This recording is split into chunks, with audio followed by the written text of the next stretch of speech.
Hello guys! So, andito ako ngayon sa aking garden. Siyempre, yung favorite area ko sa aking garden guys, na ginawa ko lang din. So, ang sarap dito tumambay guys.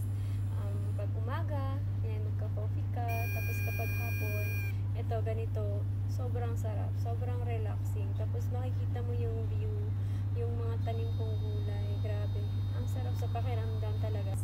Sobrang nakaka-relax yung view. Pag andito ka nakaupo, tapos kitang-kita mo yan. Diba? Ang sarap umupo dito, tumambay, ganyan. Ay, mag-relax at nakikita mo yung mga tanim ko. Ayan, ganyan, yung view. Sobrang relaxing talaga. So, inaayos ko pa yung mga banda dito guys. Soon, kapag naayos yan, ipapakita ko din sa inyo. Pero itong area na to, tapos na to guys. So, dito ka nakaupo at ayan yung ating view. At yun na nga guys, mag-harvest ako ng strawberry ngayon. Ayan, yung mga tanim kong strawberry sa mga gilid. Meron na din mga bunga at meron na nga hinog. So, mag-harvest tayo. Ayan yung hinog. Kukunin ko na. Yan.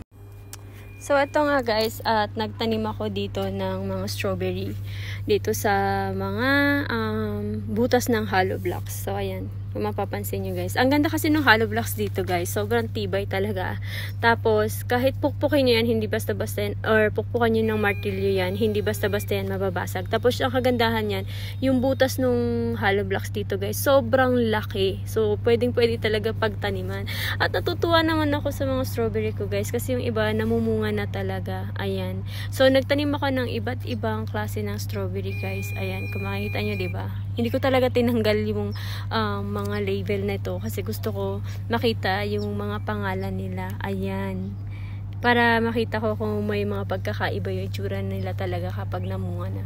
So, ito guys, makipapansin nyo, may hinog na tayo dito. At ang laki niya. Ayan o, ang laki. So, bakit ko nilalagyan ng ganito guys? Para makasigurado na hindi tayo mauunahan ng daga. So, ayan. Dami diba guys? Pero usog. Tapos namumulaklak pa. So, ito yung strawberry delice. Ayan yung pangalan ng strawberry na to. So, ang ganda diba? Ang ganda niya. Ang dami niyang magbunga. So, ayan. Sanga-sanga siya. Sa isang tangkay, ilan yung bunga niya. Ayan. Tapos namumulaklak pa. Tapos, ito nga, ay pipitasin na natin. So, ayan. Wait lang.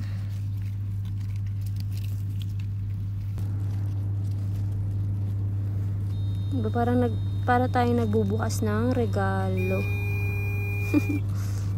Para makasigurado tayo guys na hindi tayo uunahan ng daga. So, ayun. Wow. Ang ganda. Wow. Guys, ang ganda. Sobrang kinis nung pagkakaano ng strawberry na to. Ayan yung strawberry niya guys. Ayan. Ito yung varieties ng strawberry. Ayan yung pangalan niya. At ito yung kanyang bunga. So, unang harvest ko to guys. Ayan. Sobrang red niyo. Wow. Excited na ako guys. So, tatanggalin ko na. Tasin na natin guys, no? Ayan. Ayan. So, ang laki niya guys. At syempre, naghanda na tayo dito ng tubig. Ang cute, diba? Ayan. Naghanda na tayo ng tubig dito guys para diretso kain na tayo. Pero kailangan hugasan din natin, diba? Ayan, kasi may mga alikabok yan eh. Ayan, meron pa tayong isa doon guys. At kung mapapansin nyo guys, ayan yung aking mga strawberry. Nakahilera yan dito sa daanan. At syempre, ang aking mga bulaklak. Ayan naman. Sobrang ganda ng mga bulaklak. Namumulaklak na talaga yung mga tanim kong bulaklak guys. Ayan. Sobrang gaganda. Maganda talaga guys kapag nagtanim ng gulay. Nagtatanim din ng mga bulaklak. No? Ayan. So, mapapansin nyo guys, ayan din yung mga strawberry natin. Ayan, bushy na. At ito, sa kabilaan yan guys. So, tulad ng sinabi ko guys, iba-iba yung mga variety ng strawberry na tinanim ko. Ayan, yung mga variety niya. Ayan. Yung mga nandun guys, iba pa yung mga pangalan din nun. Ito, iba din yan. Ito, iba din. Ayan. So, ito guys, may hinog na dito. At kukunin natin itong hinog dito. Ayan, para tayong nabubukas ulit ng regalo. Wow! Oo naman. Tingnan nyo guys, oh. Tingnan nyo to. Yung variety naman nito guys ay parang tawag dito. Parang tatlo. Ayan, oh. Parang triplets na nagdikit-dikit. Ayan. Kunin na din natin yan, syempre. Wow! Yes!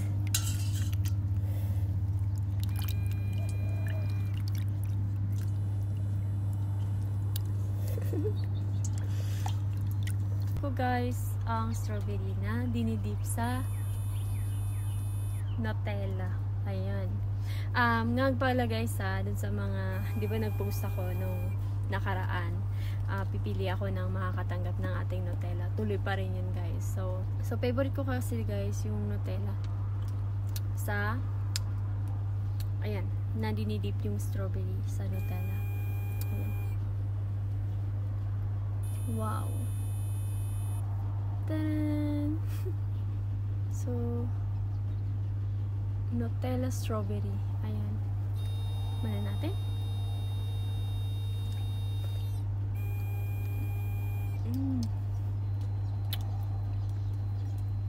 Grabe guys.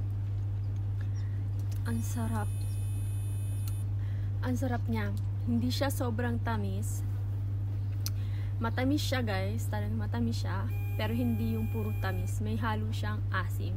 So, ang sarap ng combination niya talaga. Yung tamis ng strawberry na may asim ng strawberry. Tapos, may tamis ng Nutella.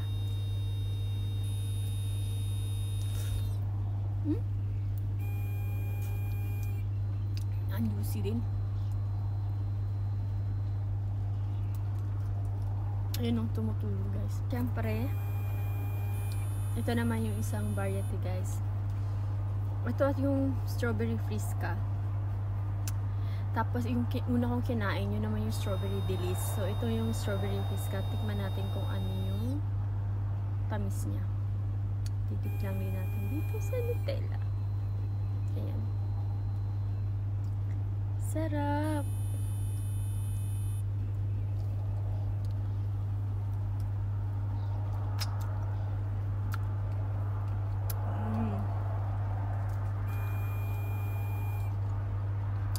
Grabe guys. Sobrang sarap.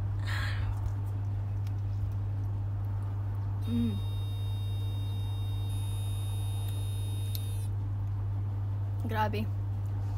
Best. The best talaga guys. The best combination.